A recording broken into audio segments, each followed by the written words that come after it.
अच्छे होंगे। मैं भाव्य हिंदी में आपका स्वागत है। यहाँ पर मैंने आपके लिए हिंदी की टेस्ट सीरीज़ शुरू की है।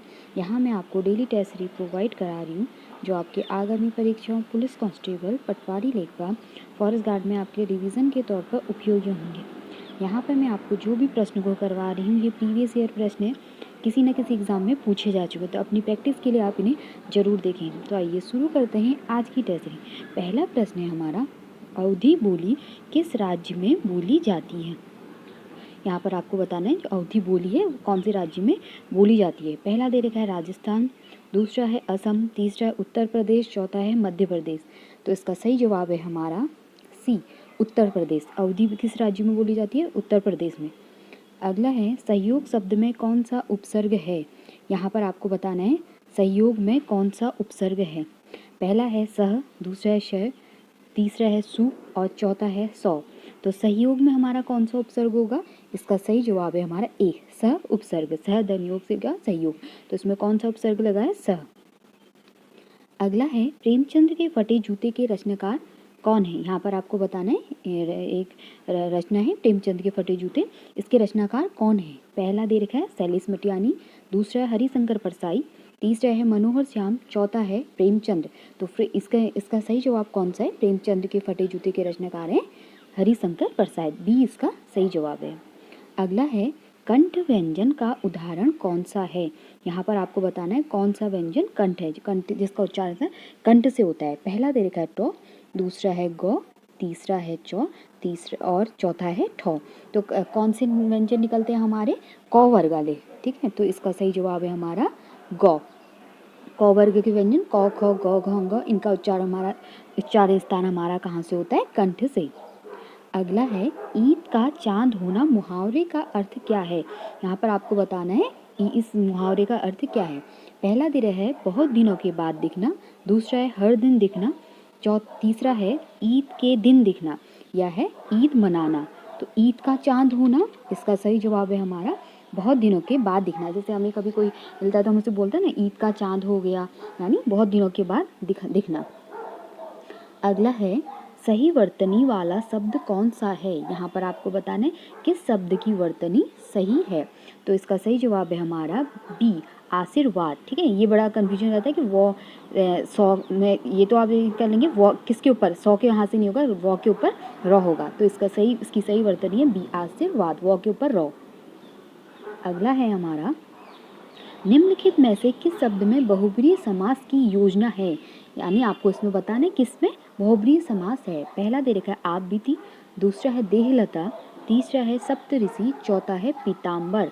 तो बहुब्रीहि समास किसमें है हमारा? इसका सही जवाब है हमारा डी, पीताम्बर में। ठीक है, पीत है अंबर जिसका, इसका क्या होता है? पीत है अंबर जिसका, अर्थात कौन है? किसका है?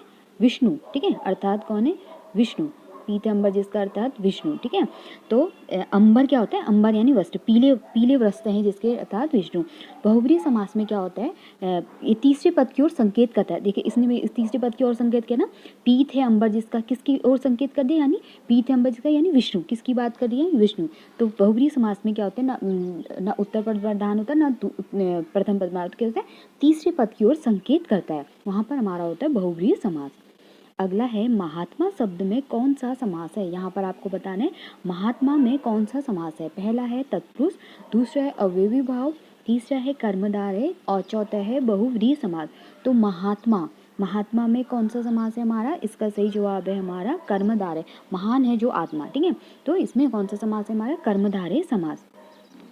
अगला है प्रत्येक शब्द में कौन सी संधि है। यहाँ पर आपको बताना है कि प्रत्येक में कौन सी संधि है। पहला देखा यण स्वर संधि, दूसरा है गुण, तीसरा है अयादि, चौथा है वृद्धि संधि। ये किसके भेद हैं? यण, गुण, अयादि, वृद्धि, ये सभी स्वर संधि के भेद हैं। इनके पीछे तभी स्वर संधि लगाए। ठीक है, तो प्रत्येक शब्द में कौन सी संधि है? इसका सही जवाब है हमारा ए, यण स्वर संधि। ठीक है, इसमें कौन सी संधि है? यण संधि। प्रति धन एक, प्रति धन एक से क्या बन गया हमारा?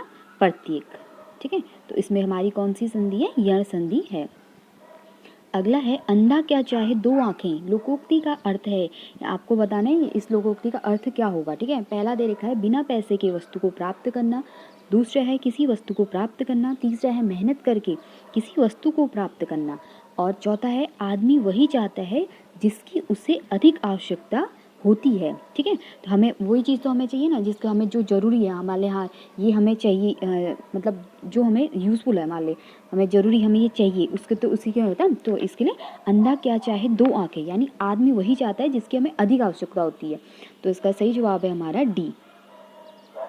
अगला है सज्जन शब्द का सही संधि विच्छेद है। यहाँ पर आपको बताना है सज्जन का संधि विच्छेद क्या होगा। पहला दे रखा है सत धन जन, दूसरा है सत धन जन, तीसरा है सज धन जन, और डी है सज धन जन। ठीक है, तो इसका संधि विच्छेद कौन सा हो गया, सत धन जन। ठीक है, इसमें तौ में क्या होगा, हलंत लगेगा, सत धन जन।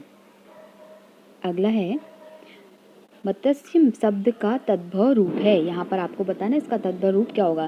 पहला दे रखा है मतवाली, दूसरा है मछली, तीसरा है मस्ती, और चौथा है मछली। तो मत्स्य का तद्भव रूप क्या होगा, किसको बोलते हैं, मछली को। डी इसका सही जवाब है।